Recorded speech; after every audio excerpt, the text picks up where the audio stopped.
सरकार का आभार ज्ञापित करेंगे कि इतना सरकारी क्षेत्र के अलावा औद्योगिक क्षेत्र में राजस्थान को आगे ले जाने की ये जो पहल है और मुहिम है माननीय मुख्यमंत्री महोदय के नेतृत्व में, मैं इस अवसर पर निवेदन करना चाहेंगे कि माननीय हमारे आज के मुख्य अतिथि महोदय प्रभारी मंत्री महोदय के कार्यक्रमों के द्वारा जिला विकास सरकार में, और वो पिछले 5 साल के अंदर ही शुरू हो जाता, अभी काम पूरा होने की कगार पर होता। लेकिन जो कारण रहे पिछली सरकार के अंदर वो मुझसे ज्यादा आप बेहतर जानते हैं। लेकिन अच्छी बात यह है कि डबल इंजन आते ही इसी साल के अंदर प्रधानमंत्री मोदी जी ने 21 जिलों को पीने का पानी पहुंचे, सिंचाई और इंडस्ट्री के लिए वहां पानी पहुंचे, उस योजना के लिए 1 लाख करोड़ रुपए की घोषणा कर दी, जिसमें राजस्थान सरकार को मात्र 10% ही उसमें देना है।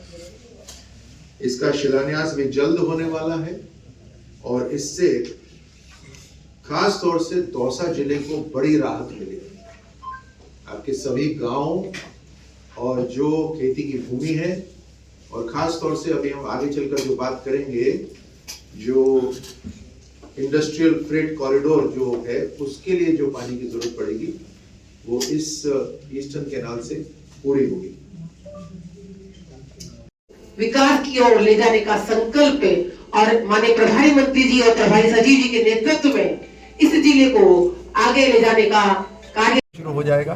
कुछ एक इंडस्ट्रीज काम शुरू कर देंगी और बेहतर होगा यहाँ पर निश्चित रूप से। सर एसओजी ने बोरवेल हादसों की बात करेंगे सर, क्योंकि बड़े बोरवेल हादसे हो रहे हैं, उच्च तकनीक हमारे देश में नहीं है। क्या कैसे बोरवेल हादसे रोकेंगे? क्योंकि दौसा में अब तक 6 बोरवेल हादसे बच्चों के हो चुके हैं, बड़े तो बहुत सारे हो चुके हैं। तो निश्चित रूप से आप और हम जब भी ऐसी खबर देखते हैं, सुनते हैं, दिल की धड़कनें रुक जाती हैं। कोई बच्चा बिल्कुल लाचार व्यवस्था में कहीं गिर जाता है, उस गलती उसकी होती नहीं है। इसके ऊपर लगातार मैं संपर्क में था। आपके डिस्ट्रिक्ट कलेक्टर, हमारे प्रभारी सचिव, पुलिस प्रशासन सब ने मिलकर जी तोड़ इसमें कोशिश करी है। इसके अंदर किस तरह से अभी जो हमें सीख मिली है उसको ध्यान में रखते हुए आगे किस तरह से हम समाधान कर सकते हैं, इसके ऊपर जरूर चर्चा भी होगी और चिंतन भी होगा। लेकिन सर पूरे भारत में एक मध्य प्रदेश एक ऐसा देश है, राज्य है जिसमें ये बोरवेल पे कानून बना हुआ है, तो राजस्थान में क्यों नहीं बन सकता? 2010 में बन गया कानून, बना हुआ है कानून। इस पे जरूर सोच विचार करेंगे। सर सरकार जी एक तरफ तो बड़ी मछलियों को छोड़ रही है, देखिए ईसरदा का काम तो 2025 तक खत्म हो जाएगा और ERCP अपने आप में एक बहुत बड़ी योजना है, उसको शुरू अभी कर दिया जाएगा। उसमें बड़ी बड़ी पाइपलाइनें बिछेंगी, पानी को उठाया जाएगा, फिर अलग अलग क्षेत्रों तक पहुंचेगा। उसमें ज़रूर समय लगेगा, लेकिन इसी कार्यकाल के अंदर इस काम को आप और आगे बढ़ता देखें। सर एक लास्ट सवाल है सर, सीएम की सुरक्षा में भी सेंधुई, कल डिप्टी सीएम की सुरक्षा में भी एक ट्रक घुस गया काफिले में, तो बार बार जो VIP की सुरक्षा में सेंधमारी हो रही है, इस पर क्या कहोगे?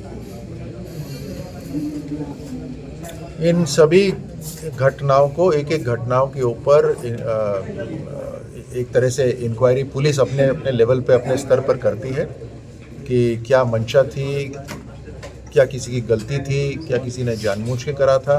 ये सब इसके ऊपर इंक्वायरी करके आगे किस तरह से बेहतर करना है आगे, ताकि जनता को भी असहूलियत ना हो और जो VIP मूवमेंट रहता है तेज गति से कई जगह जाना पड़ता है, उसके अंदर भी कोई व्यवस्था नहीं हो, अव्यवस्था नहीं हो, उसकी पूरी हमारी सरकार ने, राजस्थान में भारतीय जनता पार्टी सरकार ने पहले ही वर्ष में जो पिछली सरकार के जिस तरह का कुशासन चल रहा था उसको बदला, सुशासन में परिवर्तित करा। पहले ही वर्ष के अंदर हमने बड़े बड़े निर्णय करे जिससे लोगों को राहत मिलनी शुरू हो गई है। पेपर लीक बार बार हो रहे थे पिछली सरकार के अंदर, युवाओं का विश्वास खत्म हो गया था, उनके पैसे बर्बाद हो रहे थे और जीवन भी बर्बाद हो रहा था। इस बार से यह तय है कि जितने इम्तिहान हमारी सरकार के कार्यकाल में अभी तक हुए हैं, एक भी पेपर लीक नहीं हुआ है। युवाओं के अंदर एक विश्वास बन गया है। उसके साथ साथ हमारे किसान वर्ग, हमारे इंडस्ट्रीज, पीने का पानी, ये जो बुनियादी ज़रूरतें हैं उसको पिछली सरकार को ही पूरा करना चाहिए था, क्योंकि प्रधानमंत्री मोदी जी उसके लिए पैसे दे चुके थे, लेकिन उसमें घोटाले हुए। खैर, पिछली सरकार ने जो करा सो करा। हमारी सरकार ने अब पाइपलाइनें बिछ रही हैं पीने के पानी के लिए, घरों तक टंकियां बन रही हैं हर जगह पर, पानी के संरक्षण के लिए काम हो रहा है और ईस्टर्न कैनाल को 1 लाख करोड़ की लागत से पास कर दिया गया है। उसका शिलान्यास जल्द होने वाला है। उसमें 90% पैसा केंद्र सरकार दे रही है। ये डबल इंजन सरकार की ताकत है। दौसा में खास तौर से राहत मिलेगी लोगों को, पीने का पानी मिलेगा, सिंचाई का भी मिलेगा, और आपकी जो बड़ी मात्रा में इस एक्सप्रेस वे पे जो इंडस्ट्रीज आएंगी, जो एक्सप्रेस वे मोदी सरकार ने बनाया हुआ है, जो फ्रेट कॉरिडोर मोदी सरकार ने बनाया हुआ है, उसके ऊपर जो इंडस्ट्रीज आएंगी उसके लिए भी पर्याप्त पानी उपलब्ध होगा। हमने 5 नए मेडिकल कॉलेजेस खोल दिए। हमने स्कूलों के अंदर छात्राओं को 1 लाख से ऊपर साइकिलें दी हैं, करीब 21,000 के करीब स्कूटी दी हैं। हमने किसानों को, जो हमने अपने घोषणा पत्र में कहा था कि केंद्र सरकार के साथ साथ प्रधानमंत्री सम्मान निधि के अंदर राज्य सरकार भी 2,000 रुपये देगी, वो भी देना शुरू हो गया। तकरीबन 650 करोड़ रुपए ट्रांसफ़र हो चुके हैं। उसी तरह हमारी महिलाओं को आगे बढ़ने के लिए हमारे जो मुफ्त राशन पहुंच रहा है वो लगातार हमारे लोगों के पास पहुंच रहा है। तो गरीबों को भी राहत मिल रही है, किसानों को राहत मिल रही है। जहां पर उनकी जो MSP थी, उस MSP के ऊपर भी हमने राज्य सरकार की तरफ से एक बोनस दिया है। तो हर तरह से किसानों को भी समृद्धि, युवाओं, महिलाओं, गरीबों, स्टूडेंट्स, हर तरह से, और कानून व्यवस्था भी बेहतर हो रही है, जहाँ गैंगस्टर्स को दूसरे देशों को से भी पकड़ के लाया जा रहा है। और ये तो मात्र पहला साल है जिसके अंदर राइजिंग राजस्थान भी हमने करवा दिया, और उसको हम धरातल पे भी लेकर आएंगे। हर जगह यहाँ पर आर्थिक मजबूती पहुँचाएंगे, हर हाथ को काम होगा। ये भारतीय जनता पार्टी की राजस्थान सरकार का मात्र पहला वर्ष है। सर, एक खबर है, प्रधानमंत्री है, 1 साल बाद दौसा किस तरह का दिखाई देगा? अगले साल जब हम मिलेंगे यहीं पे, आपकी अगले साल तक जो इंडस्ट्रियल